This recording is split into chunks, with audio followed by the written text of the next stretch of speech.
The rioters are starting to hit a little close to home, a little too close for comfort. We've been seeing cities around the country go up in flames. Well, over the weekend, not so far from our studio, there was a pro-Trump rally, just people driving their cars down the boulevard. And the SWAT team was called out because some left-wing lunatic started firing on the parade from a window. Luckily, nobody was injured or killed because generally speaking, the left they're not very good shots, but they did shoot out a tire in the parade, and very few people want to cover that. Well, unfortunately, in some other places, conservatives weren't so lucky because the aim was a little bit better. We are in a state right now of open insurrection in this country. It's not just one city, it's not just one state, it's all over the place. And more importantly, it's not just Antifa, and it's not just Black Lives Matter. It's Democrats. It's Democrats, and it's about an election. And at this point, there is no meaningful difference between Antifa and BLM and the Democratic Party. We'll get into the real power behind these riots. I'm Michael Knowles. This is The Michael Knowles Show.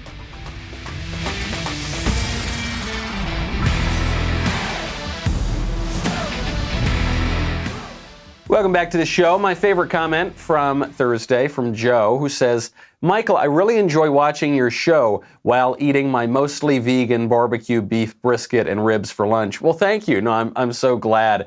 As you know, I am a fiery but mostly peaceful podcast host. So, we fit in well during these crazy times. I want to get into this. There was mayhem to a degree that I had not seen in this country over the weekend. We'll get to what all of that means, not even just for the election, even moving forward after the election. First, though, got to thank our friends over at CarShield.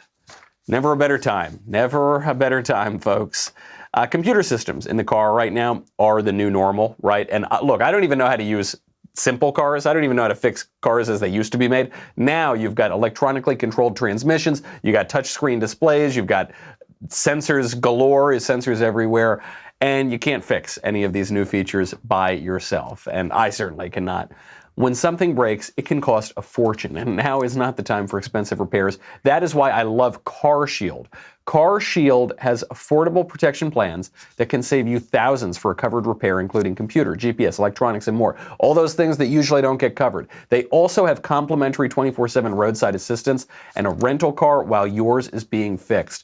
Go get it, guys. These guys are really great. They cover all the stuff that very often you will find doesn't get covered. They've helped over 1 million customers drive with confidence, knowing that you are covered from America's #1 auto protection company. Right now, for as low as $99 a month, you can protect yourself from surprises and save thousands for a covered repair. Call 800-CAR-6000 and mention code Knowles, Knowles, or visit carshield.com. Code Knowles. So, very sad story over the weekend. The leftists in Portland, Oregon, murdered a Trump supporter. Just out and out shot him. This was not in self-defense. This was not some sort of unfortunate accident that nobody intended. This was cold-blooded, deliberate murder. Take a listen to the scene.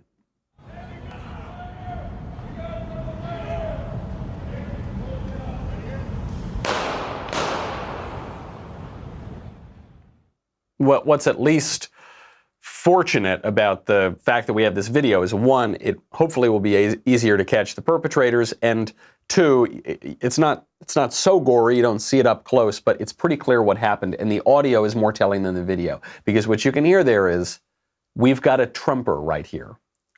We've got a Trumper right here. This is not in self-defense, it's not someone shot first, someone's taking a swing. We've got a Trumper right here. Bang, bang. Now, initially, Antifa and the rest of the left tried to flip the situation. They tried to claim that they were the victims and that the conservative or the Trump supporter was the aggressor. That was not true. The victim here is Aaron Danielson, also known as Jay Bishop, who is a conservative guy. Andy Ngo, who's done incredible work covering all of this, pointed out that Antifa was falsely claiming to be the victims here, but then they kind of admitted it. They admitted that they were the perpetrators. So what did they do? They, of course, called this conservative guy who, according to all evidence around, did not do anything wrong. They said that they killed a fascist. Not only that, they celebrated his death.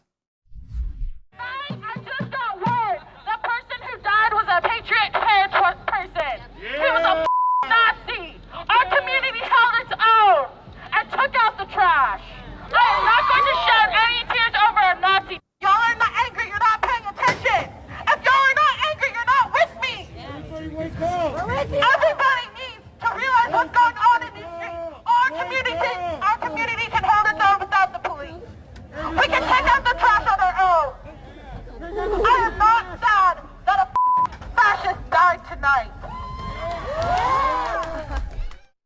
And what makes him a fascist? That he supported Trump? That's it, basically. Well, he showed up in support of Trump or in support of conservatives. And listen to the language they use. They refer to fellow human beings as trash. And they celebrate and they laugh about killing someone and calling it taking out the trash. They would do this. They would celebrate killing any of us. Right? They call him a fascist. There's no evidence the guy's a fascist. As George Orwell pointed out now 80 years ago, 70 or 80 years ago, the word fascist has essentially lost all meaning. What they're saying is he's a conservative, he's a Trump supporter, he's patriotic, maybe he wore the MAGA hat. That's what they're saying. That could have been any one of us, any conservative American in this country. They've been calling us deplorable and irredeemable for years. They've been calling us bitter clingers for years. Listening to that woman, listening to these Antifa/BLM people is pretty chilling because of how honest they are. They say, yeah, we want you all dead. We want to kill you. We hate you. We hate you. We think you're garbage. We want to throw you in the trash and kill you. But they have been egged on to do this for years by people who are much more presentable than they are. It's a very short leap from deplorable and irredeemable to human trash. The mayor of Portland, Ted Wheeler, certainly should be prosecuted for what he has allowed to happen there. The president has offered federal support because obviously there's anarchy reigning on the streets, and the mayor of Portland mocked him and said, no, I absolutely don't want that. And now people are being killed needlessly. They've lost control.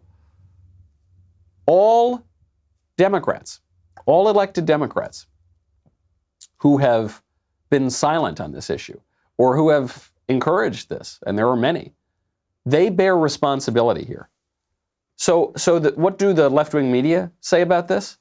How do they make sense of this, that you now have leftist thugs in the streets just arbitrarily gunning down without any provocation, gunning down conservatives?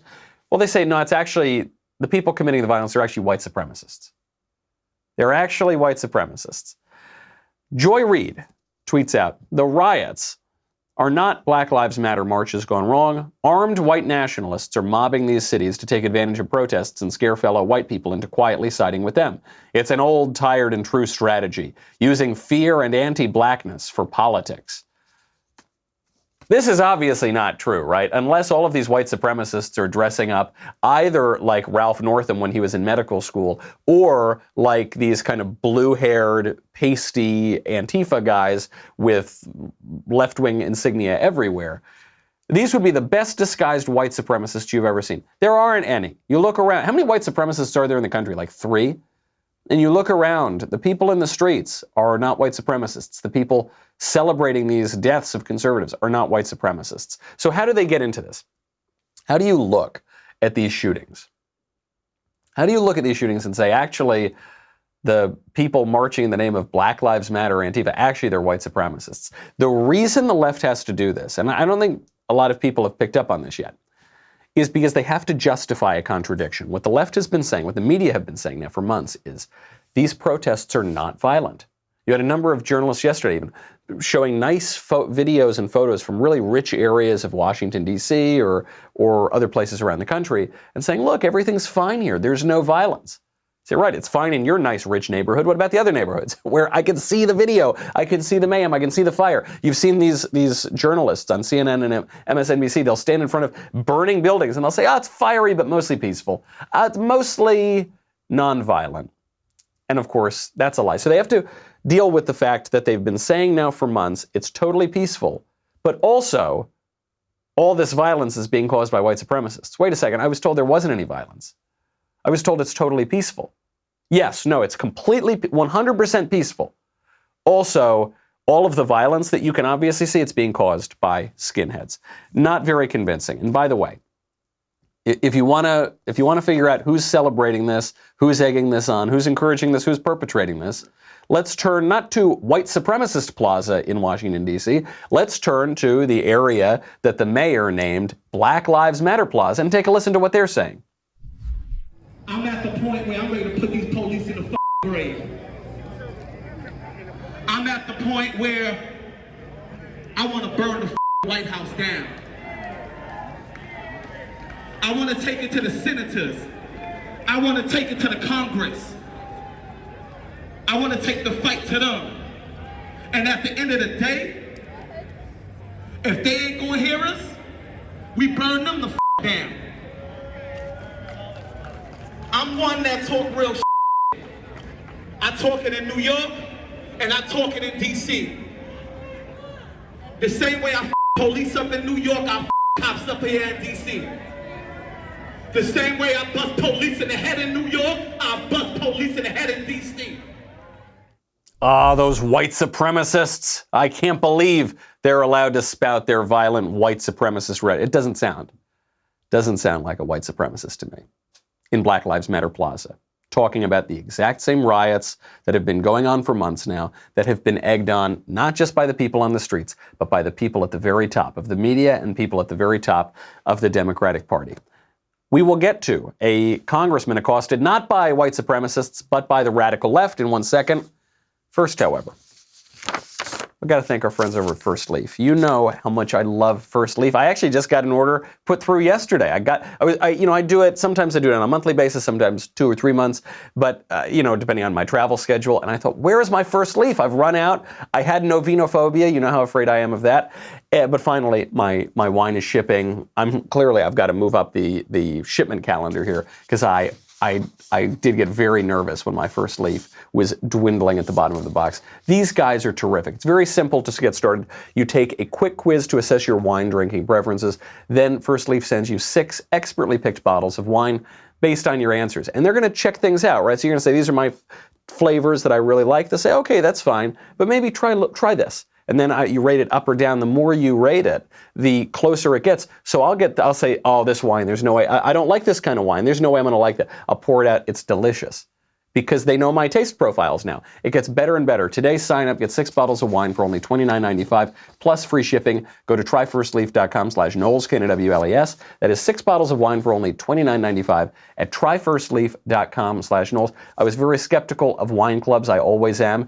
And now I've spent a ton of money on First Leaf because I've had it for so long and I love it. Every time you use it, you're saving money because you get these great wines at a great price. So tryfirstleaf.com/Knowles.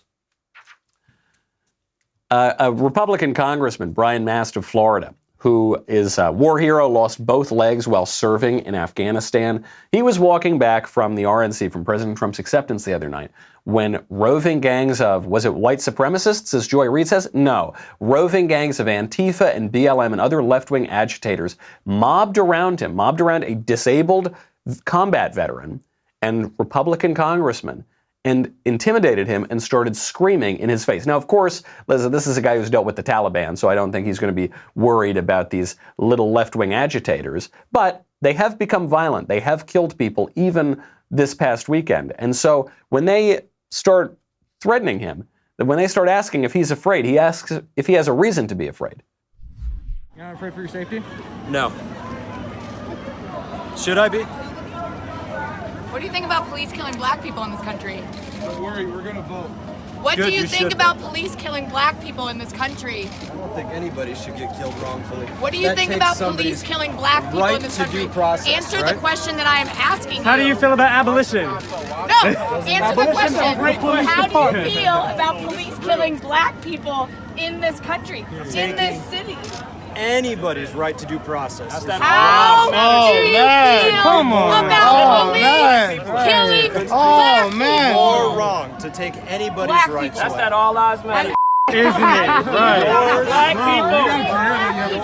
Everybody. But they haven't taken yours. Do you feel about police murdering black people Anybody in this murdered country? is wrong. Anybody. How do you feel Black people. about And the question is about police black murdering people. black people in this country? Anybody murdered. Black people. We are now in the midst of some cultish mania, as they just repeat it. The police murdering black people, police murdering black people. That isn't happening. That isn't happening. You can count the number of unarmed black men who are killed by the police every year. What is it? 14, 15, something like that, out of how many police-civilian interactions? By the way, unarmed doesn't mean an unjustified shooting or killing. What murder are we talking about? It is an imaginary problem. It's a completely fictional problem. but people have been whipped up into a frenzy. In particular, the shrillest person in that video, of course, this presumably unmarried white woman, this white millennial woman who is just so screechy and shrill and screaming in this man's face about this national epidemic that simply doesn't exist. How have they been whipped up into this frenzy? What would it tell people, not only to believe this nonsense, but that it is acceptable to approach a U.S. congressman and wounded war veteran and mob around him and start screaming in his face in the middle of the night? What would convince people of that? Elected Democrats, the leadership of the Democratic Party. This is not a grassroots movement. This is not something that's totally come out of control and, responsible Democrats are trying to tamp it down. No, they invented this. The Democratic Party is behind this. Maxine Waters, a number of other Democratic leaders told these people to do this, to mob around them, to get violent. Don't forget, Maxine Waters was about 2 years ago. Take a listen. Already, you have members of your cabinet that have been booed out of restaurants, who have protesters taking up at their house, who saying no peace, no sleep. No peace, no sleep. Let's make sure we show up wherever we have to show up. And if you see anybody from that cabinet in a restaurant, in a department store, at a gasoline station, you get out and you create a crowd. And you push back on them. And you tell them they're not welcome anymore, anywhere. She doesn't sound very different than those Antifa people talking about the human trash. She doesn't sound very different from the rioters on the streets now telling people to mob around them, go to Republicans' homes, no justice, no sleep, where their children sleep, threatening their wives and children. This is an elected member of the U.S. Congress. She should be booted out of that body. She should be kicked out of Congress. She should be kicked out of polite society. But she isn't. She's a member of the ruling class, not just her. It's not even just the electeds. What about in the media? Chris Cuomo, Fredo Cuomo, the brother of New York Governor Andrew Cuomo, one of the worst governors, if not the worst governor in America. Chris Cuomo's got a CNN show. How did he use that platform? Did he use it responsibly because he's the adult in the room? These are the leaders of the Democratic establishment to say, hey, stop the violence. We can have protests, but they've got to be civil. No, he said exactly the opposite. He said, get violent. Now, too many see the protests as the problem. No, the problem is what forced your fellow citizens to take to the streets. Persistent and poisonous inequities and injustice. And please, show me where it says that protests are supposed to be polite and peaceful. Show me where it says that, where the protests are supposed to be peaceful. Oh, in the First Amendment. The First Amendment says that, where you have the right to peaceably assemble, but not to violently assemble. Okay, well, thanks for showing me that, guys. No, that was not his conclusion. He goes out there and says protests don't have to be peaceful. Well, if they're not peaceful, what are they? They're violent. And if they're violent, what does that mean? It means you're shooting people, like happened in Portland. It means you're going to people's homes and threatening their wives and children. This is what CNN is openly calling for. It's even more recent than that. Joe Biden's campaign staff. Joe Biden, the Democratic nominee for president. 13 members of Joe Biden's campaign staff made donations to a bail fund to bail out the rioters who were burning down the cities and killing people. 13 members. This goes back to Minnesota during the first wave of these riots, after the George Floyd killing. Although now we've got new details on the George Floyd killer, right? We were told it was caused because a cop asphyxiated him with his knee. Now it seems from leaked documents from the medical examiner, it may have had something to do with the massive, more than lethal dose of fentanyl in his system. That may have contributed to it. Of course, that doesn't come out in the media either. Regardless, 13 Biden campaign staffers donated to bail out the people burning down the city. How about Keith Ellison, former vice chairman of the Democratic National Committee, a current attorney general in Minnesota, former congressman? Keith Ellison smiling with a copy of the Antifa handbook. A handbook justifying political violence. There he is, he's smiling. And then, worst of all, the former future president, Hillary Clinton, after she lost and they were not able to reclaim the presidency for her in the attempted coup d'etat, Hillary Clinton put all of her cards on the table. She said, you can't be peaceful. You can't be civil with Republicans. You cannot be civil with a political party that wants to destroy what you stand for, what you care about. That's why I believe if we are fortunate enough to win back the House and/or the Senate, that's when civility can start again. But until then, the only thing that the Republicans seem to recognize and respect is strength. You can't be civil. You've got to use strength. So when you're civil, when you have civil society, you debate things, you argue your points, you bring it to the voters decide. But she's saying you can't do that with Republicans. Why? Because Republicans oppose the things that I want. So this is the actual threat to our self-government, right? Which is, yeah, we can all be peaceful and civil so long as you give me everything that you want. And when can we have civil society again, she says? Well, when I'm back in power. And what do we do until then? We show strength. We use strength. What does she mean by strength? She means force. What does she mean by force? What does she mean by not being civil? She means violence. She means the shooting of people in Portland. She means burning down the cities. She means toppling our buildings and looting our stores. How many times do we need to see this and hear this before we get it? Keith Ellison smiling with the Antifa handbook. There is no Antifa. There is no BLM. There is no Democratic Party. It's all the same thing. All of those groups exist, but they're all part of the exact same phenomenon. And to describe them as though they're completely separate, well, Antifa is bad, but BLM is good, and the Democrats are good. Or BLM, they've gone too far. They're communists. They're self-described Marxists, but the Democratic Party is okay. The Democratic Party is Antifa, is BLM. It's all the same thing. The Democratic politicians are the mainstream media, are the educational apparatus, and their wills are enforced, their strength is shown by the terrorist wings known as Antifa and Black Lives Matter. It's all part of the same exact system. They are not opposed to one another. They work perfectly in tandem. The people on the streets right now are just following orders. Who's giving the orders? You just heard them. You just heard them from CNN and Hillary and Maxine Waters and all the others. This is a much, much deeper problem than some anarchists in the streets. You know, some people are letting the Democrats off the hook a little bit here. They say, oh, look, they played a little bit with fire. They got a little too close and spun out of control, and now they want to stop it. They don't want to stop it because of the violence. They don't want to stop it because now people are getting killed. They called for this. And they don't like these people. They hate these people. They call them deplorable, irredeemable, bitter clingers. The only reason they now want to calm down with the riots is, as Don Lemon said, because it's starting to show up in the polls. Because it's going to start hurting their chances of being elected.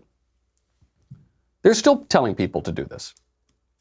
They're still presenting the ridiculous basis of all of the premise of all of this rioting. Donald Trump is divisive, right? Donald Trump is a racist.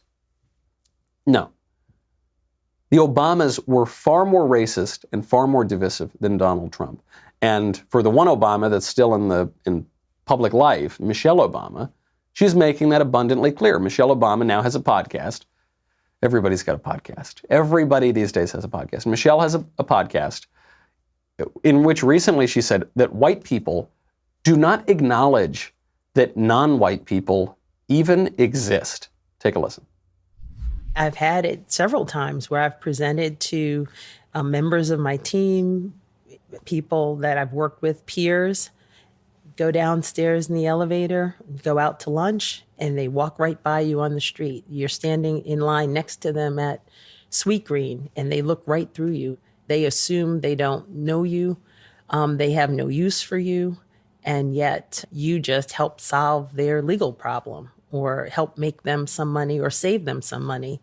But then when you're out in the world, you're just an invisible person. What is she saying here specifically? She's saying, people that I would work with didn't want to socialize with me outside of work. It must be because they're racist. It must be because they're bigots. You ever think maybe it's you? You ever think maybe you are a little unlikable? You ever think that you, this woman who says, I've never loved my country, I've never been proud of my country until it elected my husband?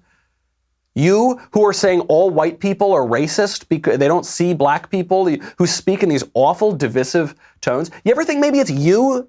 Maybe it's not the color of your skin, it's just that you're not likable. You're not a likable person because you're contemptuous of everybody else. No, that's not possible, right?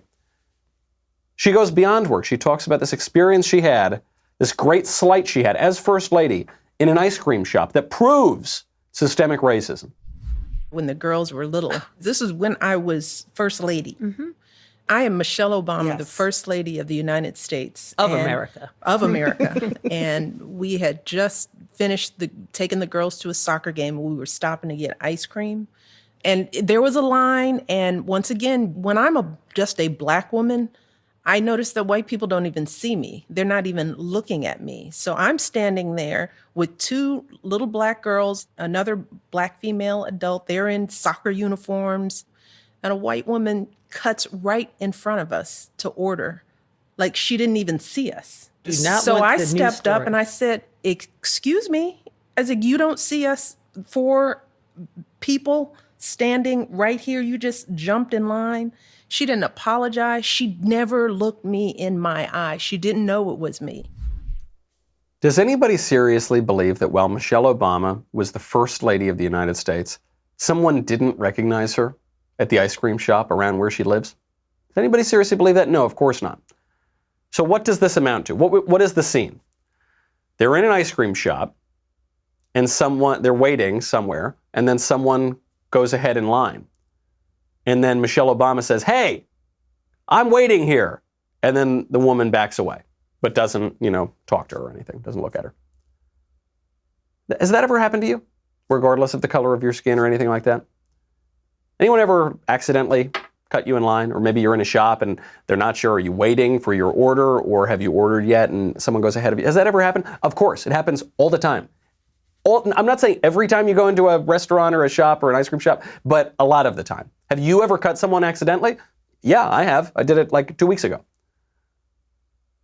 And then let's say that person you cut, this woman who makes damn well sure I'm the First Lady of the United States of America. I'm the First Lady, Michelle Obama. I'm so important. I'm so wonderful. Listen to my podcast.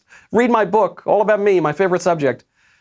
You think maybe you might be a little intimidated? You might not be the most gregarious person there. Maybe you don't make eye contact when you're talking to one of the most powerful people in the world. Is that possible?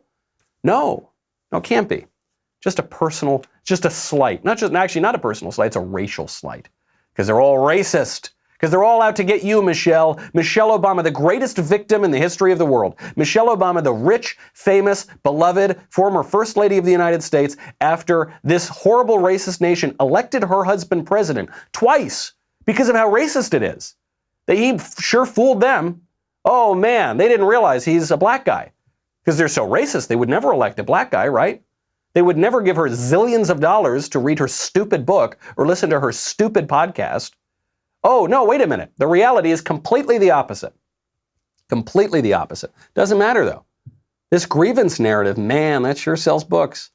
Talk to Robin DiAngelo. Talk to the white fragility people or any of these other race hustlers. It sells a lot. This grievance thing sells a lot of books. And so that's what we focus on.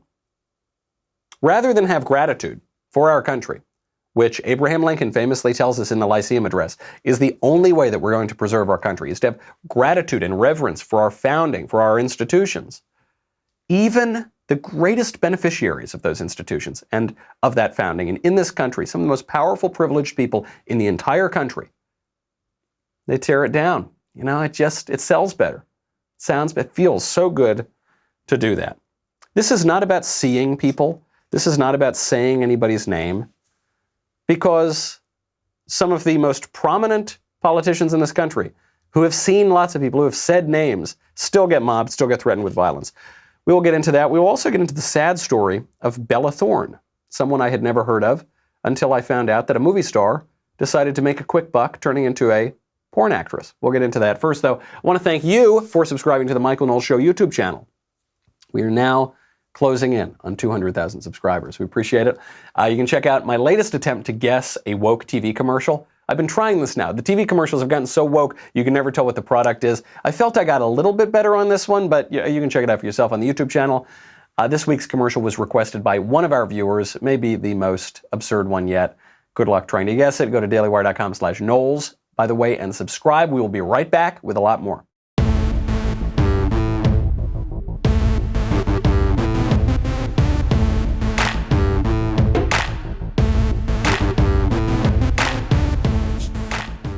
Michelle Obama's disgusting racist slander that white people don't see black people, that they don't know that they exist.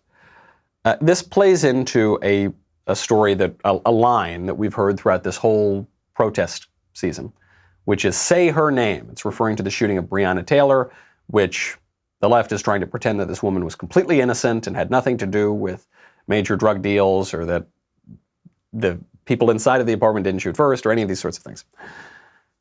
However, let's take all of that for granted. Let's say that there was an unjust shooting in the case of Breonna Taylor. We can get into that case maybe a little bit later in the week, into the specifics, because it's being completely misreported. But let's just take them at their word that this was an unjust killing. There is a U.S. senator who sponsored a bill naming Breonna Taylor to stop no-knock search warrants by the police. Do you think that the mobs, the left-wing, BLM, Antifa, those people, the foot soldiers of the Democratic Party, you think they said, "Oh, there's Rand Paul. He said her name. Okay, he's a good guy. We're not going to mob him and threaten his life"? No.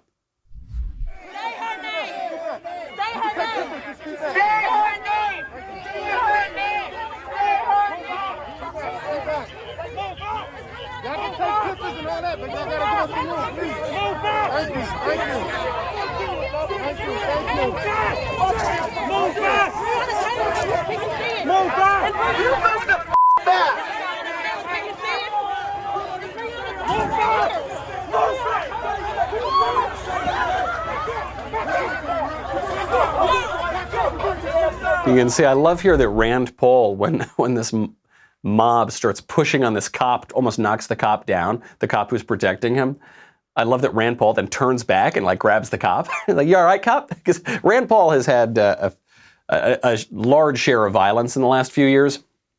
That Bernie bro almost mowed him down during the congressional baseball game shooting. Then his insane leftist neighbor broke his ribs and nearly killed him in a personal attack.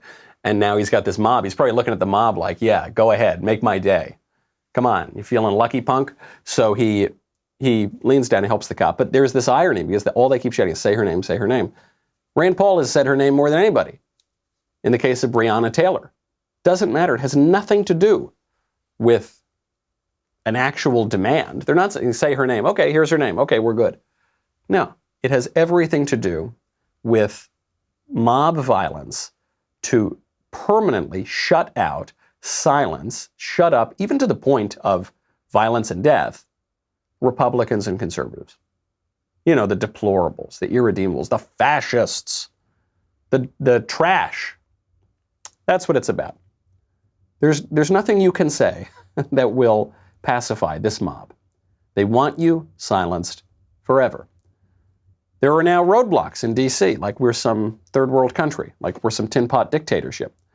Right now, you're trying to come in and out of D.C. in certain areas. You will be stopped by a mob that will check your car, that will force you to say things and tell you just to get out of your car. Because that's what you want to do when there's a violent mob nearby. Get out of your car, right? That's worked out so well for so many of the other victims of the BLM/Antifa/Democratic Party riots.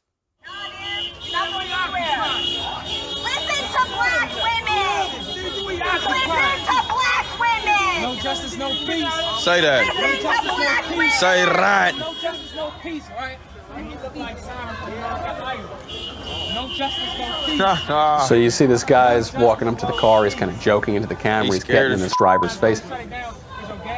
This driver is just a sort of sad-looking white guy. I don't give a and his gas is burning. He's looking kind of upset. Frankenstein on Halloween. You feel me? He's trying to listen to her. It's funny. She says, "Listen to black women." She's Hey, screaming. bro, hop out He's with us. trying Hop to out listen. with us. Yeah. You not getting through them. You're not getting through. Hop Hey, out. if you hopped out, you have a better chance. Hop out. Leave your car here. If you hop out, you got Come a on chance. out. This guy, it looks like this guy's on the verge of tears. Please, no, guys. Come on. Please, no. He about to Why? Why? He says it. He says he's about to cry. Look at him. I also love this shrieking hyena in the background. Listen to black women. You say, you're not making a good argument for your request. I don't think. Does everyone sound like you? Because I don't. If that's the case, it's like that shrill white woman who's shrieking in that guy's face. Let's talk about cops killing black people. It's like, huh, lady, calm down. I don't think the primary problem here is necessarily racial so much as there's this cultural issue with these young, shrieking women who are not making us particularly amenable to listening. But the guy is listening. The guy leans in. He says, what are you trying to say? She doesn't care. She doesn't want to be heard. She just wants to scream. And then you see this guy coming up to him, intimidating him, saying, come on, get out of the car. Get out of the car. This is the kind of thing you would expect driving through a third world country. But it's not. It's happening in America, not just some places in America, multiple cities, not just multiple cities, our nation's capital. How long before we're officially a failed state?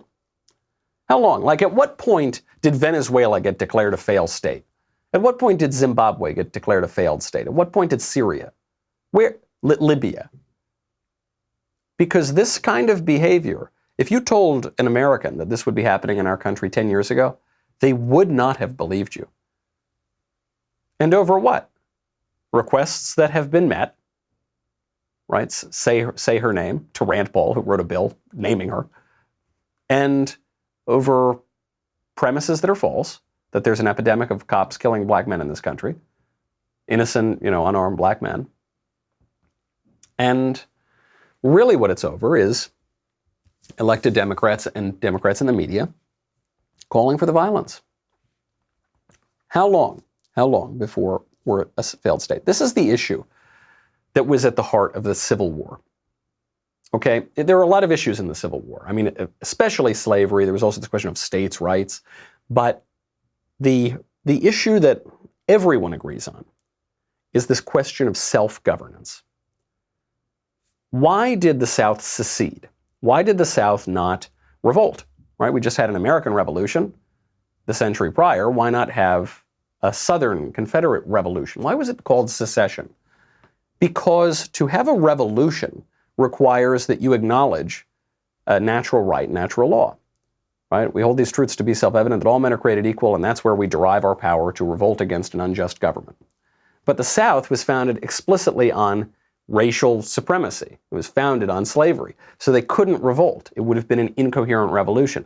They had to secede. But you can't secede, because when you secede, you totally undermine self-governance. The agreement that we come to with self-governance is we're going to come together, we're going to have a country, and sometimes you're going to win, sometimes I'm going to win, but we're going to stay together as a country regardless, and we're not just going to take our ball and go home when we lose.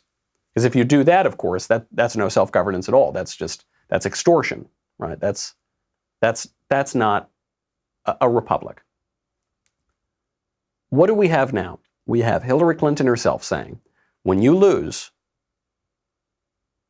when we lose, not when you lose. When you lose, we're happy. When we lose, we're going to get violent. We're going to threaten your lives. And the only way we're going to stop is when you lose and you let us take over again. Joe Biden said, he made the same threat. He said, we can't take 4 more years of this. People thought this was some sort of pious, sentimental lament. No, it was a threat.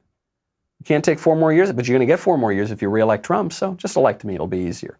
Look, that's a nice business you got there. Sure would be a shame if something happened to it. That's a nice life you got there. Sure would be a shame if something happened to it. People always ask, are we in the run-up to a civil war? I hope not. But there are parallels between right now and the 1850s. And the same party that pushed us to the Civil War in the 1850s seems to be hell-bent on pushing us toward it now. It's an issue of self-government. And actually, self-government works on the political level, but it also works on the personal level. You have to govern yourself. You have to discipline yourself if you want to have a self-governing republic. All of our founders knew this. So what about on that personal level? What about on that cultural level? We have the sad story of Bella Thorne. I don't know who Bella Thorne is. I've never seen Bella Thorne in any sort of TV show or movie, but I am told she's a very famous TV and movie actress. Now she's also a pornographer. How'd that happen? Here's the quick rundown of the story. It shows you just about everything that's wrong, from the personal to the to the public political level in our culture. Bella Thorne sent nude photos to her boyfriend electronically. Those photos got hacked, which always happens when you're always liable for that to happen, and if you're famous, it certainly will happen when you are in the public, right? So she gets hacked. This guy was extorting her, said he was going to leak the photos. So she started an OnlyFans.com account. OnlyFans.com is this website that allows anybody to become their own pornographer and make money selling nude photos and videos and otherwise degrading themselves. So she started an OnlyFans.com to leak the photo herself. She made $1 million in one day, and she made $2 million in 1 week. She was already a millionaire, but she's making a lot of this money. Now, she's supposedly a victim here because someone hacked her photos. But Whoopi Goldberg, a left-winger on The View, had the audacity to say, you know, if you're famous, you should use a little bit of prudence. If you're famous, you probably shouldn't send nude photos because those photos inevitably are going to leak. If you're famous, I don't care how old you are, you don't take nude pictures of yourself But she only because... wants to share with one person. But she should... Listen, when they're hacking you, they're hacking all of your stuff. So whether it's one picture or a million pictures, once you take that picture, it goes into the cloud and it's available to any hacker who wants it. And if you don't know that in 2019, that this is an issue, I'm sorry, your age does not, you don't get to do that. I got to tell you, I kind of like Whoopi Goldberg, even though I know she's a left-winger and sometimes she has these fits of politics on The View. But she does have a kind of basic conservatism. She realizes, you know, you think you take that photo and it's private. It's not private. When you take a digital photo, it's never private. When you go on OnlyFans.com, that's not ever private. Anything on the internet is public. The only question is who's looking at it and how many people have seen it so far. So if you're famous and you don't want these nude photos to get out there, just don't take them.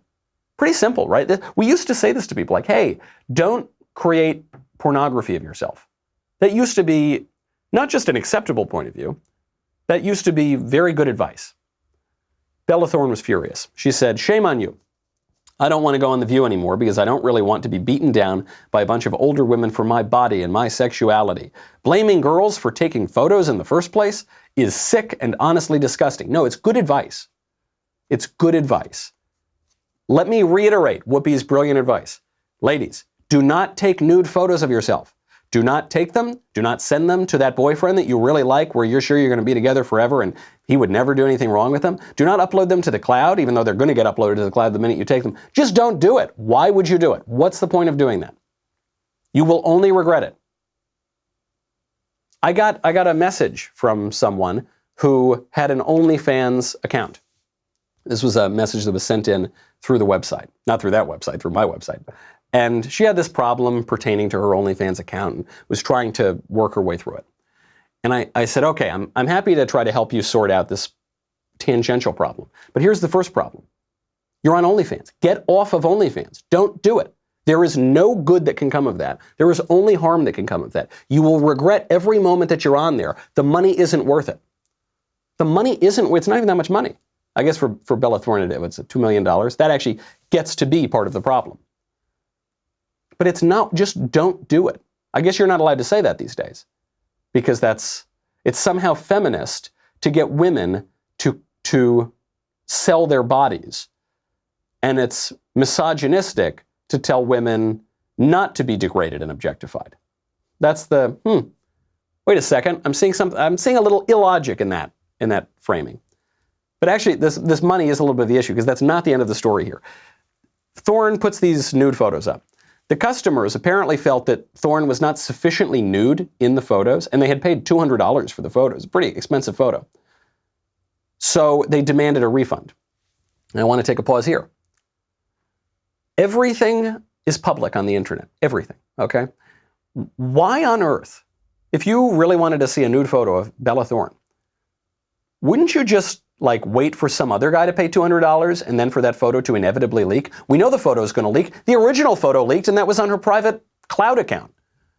You know it's going to get out there. Why would you pay the $200? These people not thinking with their upper regions.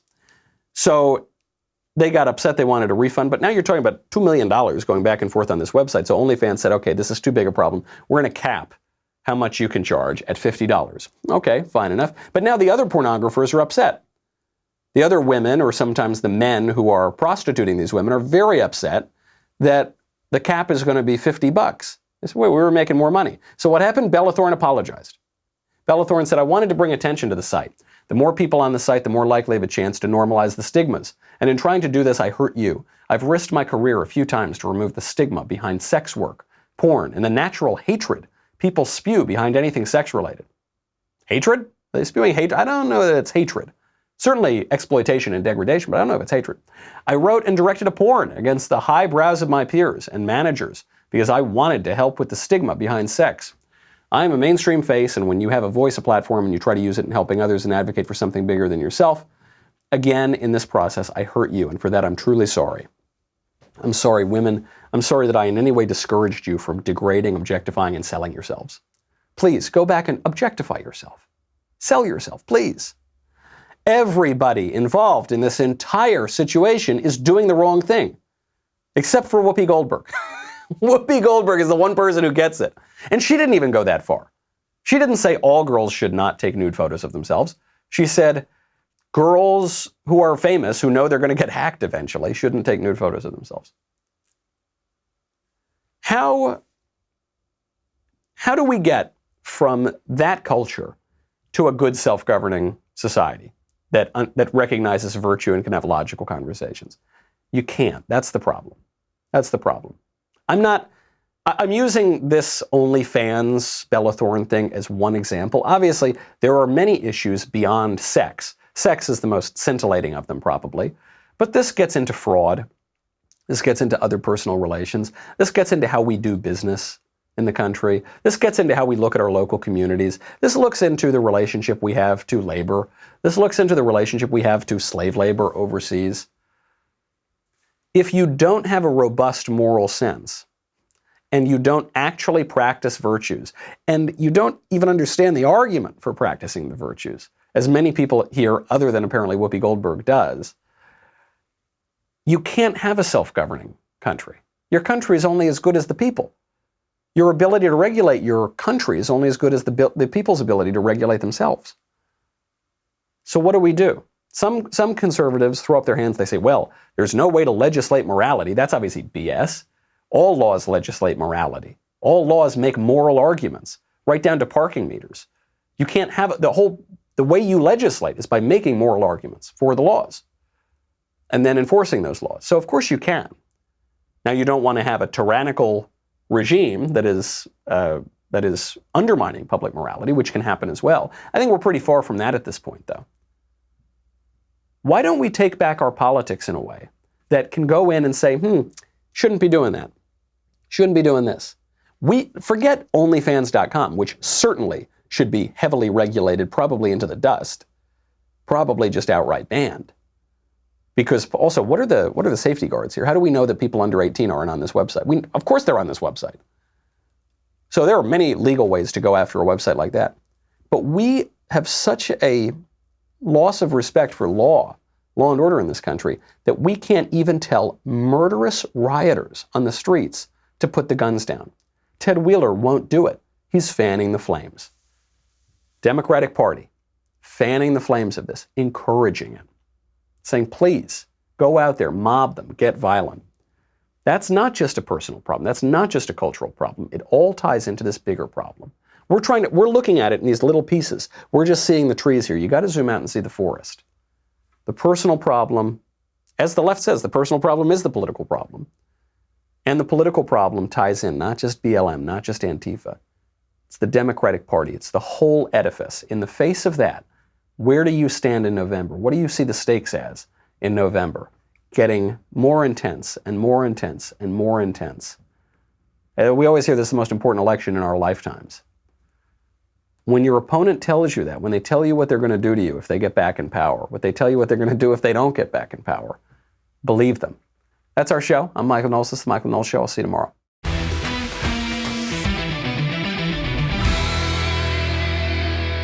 The Michael Knowles Show is produced by Ben Davies. Executive producer, Jeremy Boring. Our technical director is Austin Stevens. Supervising producers, Mathis Glover and Robert Sterling. Assistant director, Pavel Wadowski. Editor and associate producer, Danny D'Amico. Audio mixer, Robin Fenderson. Hair and makeup, Nika Geneva. And production assistant, Ryan Love. The Michael Knowles Show is a Daily Wire production. Copyright Daily Wire 2020. You know, the Matt Walsh Show, it's not just another show about politics. I think there are enough of those already out there. We talk about culture because culture drives politics and it drives everything else. So my main focuses are life, family, faith. Those are fundamental, and that's what this show is about. I hope you'll give it a listen.